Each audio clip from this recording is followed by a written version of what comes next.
Hello, my young philosophers, theologians, and studiers of religion. So today I want to talk to you about Ashura, which is an event that happens in the Muslim year. And so this is to do with Muslim practices if you are revising for your GCSE. So this is kind of aimed at AQA Muslim practices.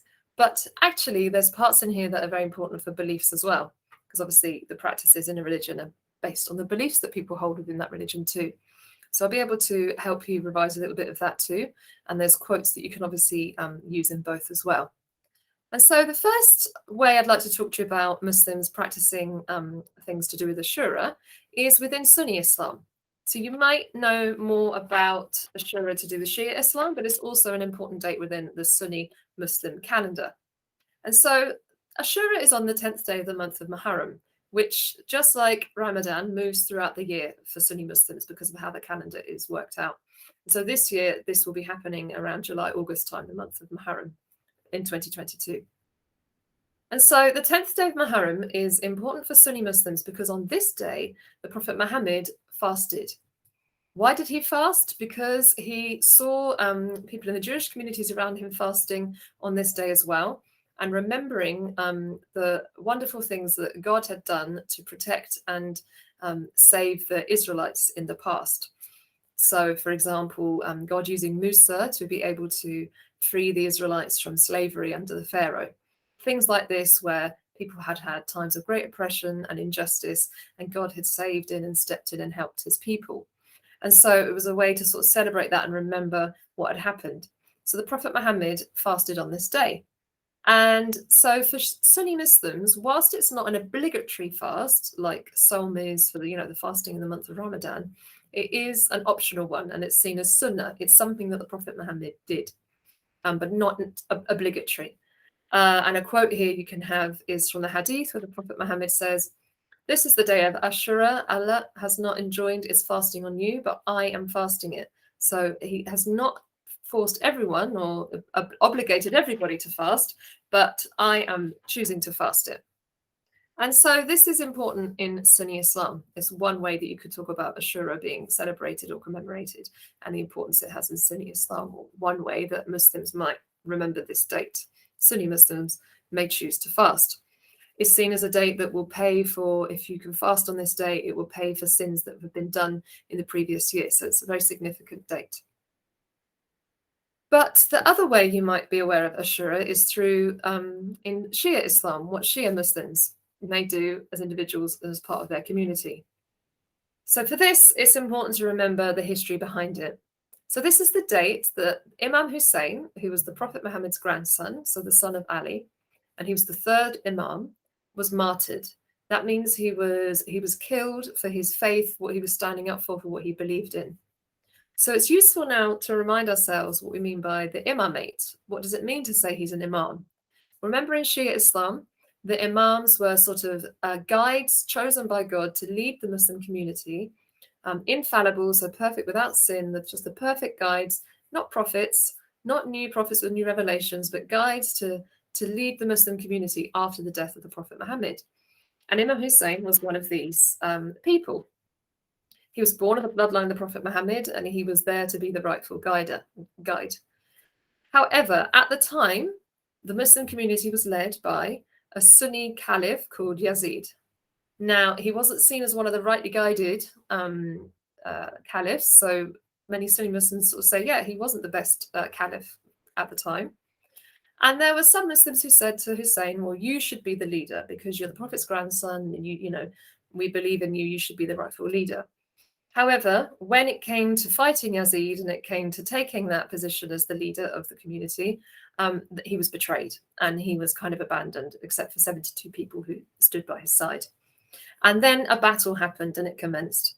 Now, why did Imam Hussein, why was he willing to go and do this? Because he believed it was the right thing, and because of the great injustice and oppression that he saw Yazid was doing to many people. So he was sort of standing up against that injustice and oppression by saying, I will come and be the rightful leader. And different events unfurled, leading to the death of Imam Hussein. Other tragic events happened. And so this is a very significant thing for Shia Muslims to remember, because of course of the imamate, he should have been the rightly guided one, the rightly chosen one to guide the Muslim community.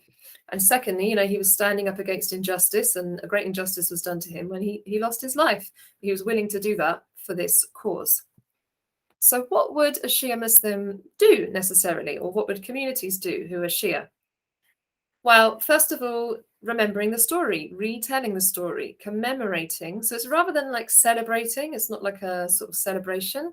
It's like a sort of solemn or serious remembering of something that happened and sort of reflecting on it. What does it mean for me in my life? And so remembering the story, remembering what happened, and retelling this story, particularly maybe at the mosque or in families, so that the story is not forgotten what happened and what Imam Hussein had done. Some may use it as a chance to protest or speak out against injustice in the world. Perhaps there's something happening in the world that they feel is wrong, and so it's a chance to tell people and like use our voice to speak up against injustice like Imam Hussein did. Other Shia Muslims take it as a chance to, donate things and to help people in times of need. So I know that during a civil war in Lebanon, some Shia Muslims were choosing to donate blood, and as happened in Afghanistan as well. So they're shedding their blood just like Hussein did, but they're doing it to help other people and to spread that idea of, preventing oppression, injustice, and everything being unfair. A minority of Shia Muslims may take part in self-flagellation. So it's a term that's used for religion if you kind of beat or whip yourself. When I went along to a service commemorating this at a mosque, people were just sort of beating their chest like this and just sort of remembering. And it's like a physical reminder of the pain that Imam Hussein went through, and sort of really thinking, would I have been there on his side if I'd been there? It was a little bit like times that I've had when I was Christian, listening to the retelling of Jesus being killed and sort of remembering the pain. So it's not really a celebration. It's like a sad event where you're kind of remembering what had happened and thinking how you would have felt at that time. So that is sometimes the thing all over the news, or the thing that you might think of immediately when you think of Ashura. But actually, it's a very small minority of Shia Muslims who will do it, the sort of whipping. And also, it's something that the Shia authorities have come out and said, no, this isn't part of Shia Islam. We shouldn't be doing this. So careful in the exam if that's all you write about. You could say minority do, but just there's lots of other ways that Ashura is remembered and commemorated in Shia communities. And also there's like an optional pilgrimage. So there's obviously the Hajj pilgrimage that all Muslims partake in, if they can at some point in their life. But other Shia Muslims may choose to do a pilgrimage to Karbala, to the site where this happened, to where it happened, and obviously to sort of rethink the story and think about the significance. So 2 quotes that you could use when talking about Ashura from the Shia perspective would be, I would use the 2 weighty things because it's a reminder of the imamate and the significance of the Prophet's family. Remember, Hussein was the Prophet's grandson. So I leave you 2 weighty things, the Quran and my family. Another one you could use, and this is from Imam Hussein, so it's not like a hadith from the Prophet Muhammad, and it's not the Quran. He's not seen as a prophet. But here's a quote that he has given you could use to say about why he did what he did. So God will help the person who cares about other people's needs, both in this world and the hereafter. So if this compassion and care for other people that led Imam Hussein to give up his life, really, for the sake of standing up against injustices that people were suffering.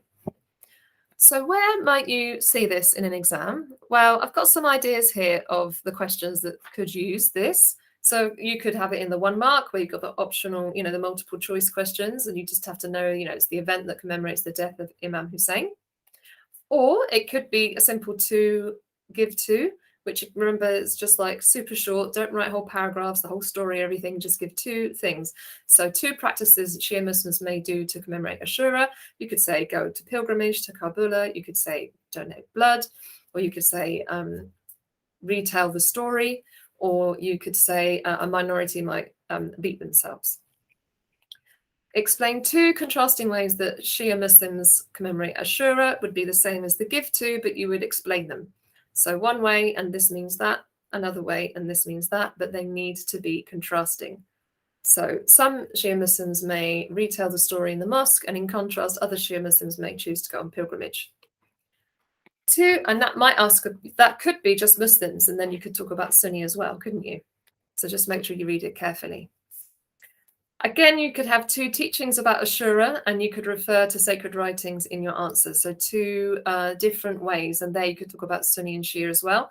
And flip back through this video and you'll see the different quotes that you could have there. You know, I leave you two weighty things, the Quran and my family. I think that's a good one that you could use.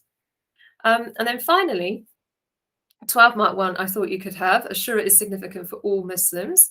So you could argue that it's more significant for Shia Muslims than Sunni, or you could argue that it's significant for everybody. So here I've got next a example paragraph of what you could write if you had this question. So I'm going to read it slowly to you. I know I can go very fast. So my argument would be that the statement is correct. Ashura is significant for all Muslims. And here's my paragraph I would use for that statement. Some Muslims would agree with this statement. This is because for Shia Muslims, this is the day they commemorate the death of Imam Hussein. He was the grandson of the Prophet Muhammad and so was left behind for Muslims as a guide. As it says in the Hadith, I leave behind two weighty things, the Quran and my family. The fact that he died standing up against injustice is very significant for Shia Muslims. And so remembering this together each year is important. Even though Sunni Muslims do not commemorate the death of Imam Hussein, many do choose to fast on Ashura, as this is Sunnah, something the Prophet Muhammad also did. Fasting on this day can help to pay for the sins you've committed. This is a strong argument because it shows that Ashura is significant for both Sunni and Shia Muslims, not only one group, therefore it's significant for all Muslims. So I try to include in there the bits about both sides and why I think it's significant for all Muslims. So I hope that's been helpful for you today. Don't forget to check out the other videos we've got. I've got one about the imamate as well. And I wish you all the best in any exams you may be revising for. Goodbye.